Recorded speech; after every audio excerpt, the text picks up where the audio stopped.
রাসূলুল্লাহ সাল্লাল্লাহু আলাইহি সাল্লাম বেকাবশাইনা আমলাহাইনা আকরানাইনে, রাসূল সাল্লাল্লাহু আলাইহি সাল্লাম আমাদের আদেশ করলেন, বাজারে যাও, দুইটি ভেড়া কিনে নিয়ে আসো, সাদা কালো শিংওয়ালা।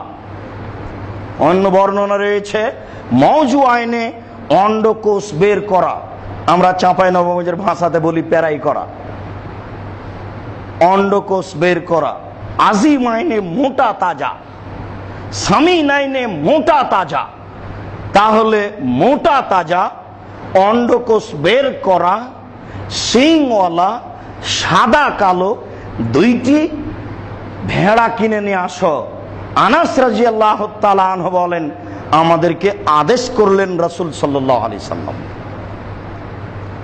আয়েশা রাদিয়াল্লাহু তাআলা আনহা বলেন, আমার রাসূলুল্লাহ সাল্লাল্লাহু আলাইহি সাল্লাম বেকাবশিন, আল্লাহর নবী একটি ভেড়া কিনার আদেশ করলেন। ইয়াবরুকু আলা সাওয়াদিন ওয়া ইয়ামসি আলা সাওয়াদিন ওয়া ইয়ানজুরু আলা সাওয়াদিন।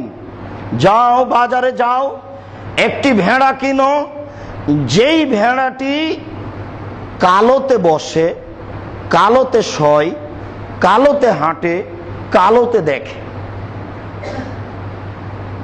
তাহলে কালোতে শয় মানে পেট কালো, কালোতে বসে মানে হাঁটু কালো, কালোতে দেখে মানে চোখ কালো। সব মিলে বুঝলাম যে কালো ভেড়া কিনতে বললেন, কালো দুম্বা কিনতে বললেন। কালো প্রাণীর মধ্যে কি রহস্য রয়েছে তা বিদ্বানগণ স্পষ্ট উল্লেখ করতে পারেননি, তবে মনে করেন তারা সবাই যে কালো প্রাণীর গোশত স্বাদ বেশি, এমনটা হতে পারে। অন্যান্য প্রাণী হবে না এই কথা নয়, তবে তিনি এইভাবে বলেছেন। তিনি বলেন, ফাউতিয়া বিহি লিজাহিয়া বিহি, এই ধরনের একটি ভেড়া নিয়ে আসা হলো তিনি কুরবানি করবেন বলে। ফাকালা, তিনি বললেন, আয়েশা হালুমিল মুদিয়া ওয়া সাজিহা বিহাজারিন, আয়েশা আসো, ছুরি নিয়ে আসো, ছুরিটা তুমি ধারালো করে নিয়ে আসো পাথরের মাধ্যমে। আমাদের দেশে যন্ত্রপাতি ধারালো করে পুরুষ। রাসূল সাল্লাল্লাহু আলাইহি সাল্লাম তার স্ত্রী আয়েশাকে বলছেন, আয়েশা একটি ছুরি নিয়ে আসো, হালুমিল মুদিয়া, একটি ছুরি নিয়ে আসো, ওয়াসহাজিহা বিহাজারিন, পাথরের মাধ্যমে তাকে ধারালো করে নিয়ে আসো। ফাফালাত, আয়েশা তাই করলেন। ফাখাজাহা ওয়া খাজাল কাবশা, তিনি ছুরি নিলেন, তারপর ভেড়াটি নিলেন। ফাজজাহু, তারপর তাকে ফেলে দিলেন। ফেলে দিয়ে তিনি বলছেন, আল্লাহুম্মা তাকাব্বাল মিন মুহাম্মদ ওয়া আলে মুহাম্মদ, আল্লাহ তুমি কবুল করো মুহাম্মাদের পক্ষ থেকে, তার পরিবারের পক্ষ থেকে। ওয়া শাম্মা ওয়া কাব্বারা বিসমিল্লাহ আল্লাহু আকবার ফাযাবাহা, তারপর তিনি জবাই করে দিলেন। বুখারী মুসলিম। এই কথার এই হাদিসের একটি অংশ আবার আসবে শেষের দিকে একটু পরেই, সেটা হলো তিনি কুরবানি করলেন তার পক্ষ থেকে, তার পরিবারের পক্ষ থেকে। জাবের রাদিয়াল্লাহু তাআলা আনহু বলেন, রাসূল সাল্লাল্লাহু আলাইহি ওয়াসাল্লাম বলেছেন, লা তাযবাহু ইল্লা মুসিন্না, তোমরা দাঁত ছাড়া কুরবানি করো না।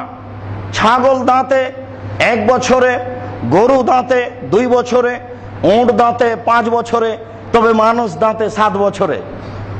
এটা হলো স্বাভাবিক সময়।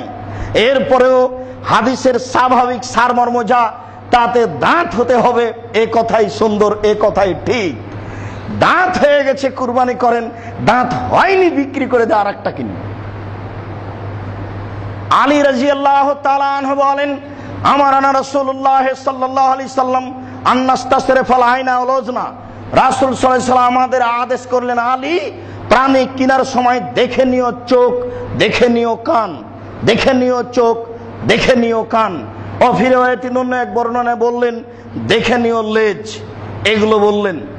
বারা ইবনে ওয়ালা মুদাবিরাতিন ওয়ালা মুকাবালাতিন ওয়ালা খারকা ওয়ালা শারকা, দেখিও কান যেন সামনের দিক থেকে ছিদ্র না হয়, পিছনের দিক থেকে চিরা না হয়, এটা একটু দেখে নিও।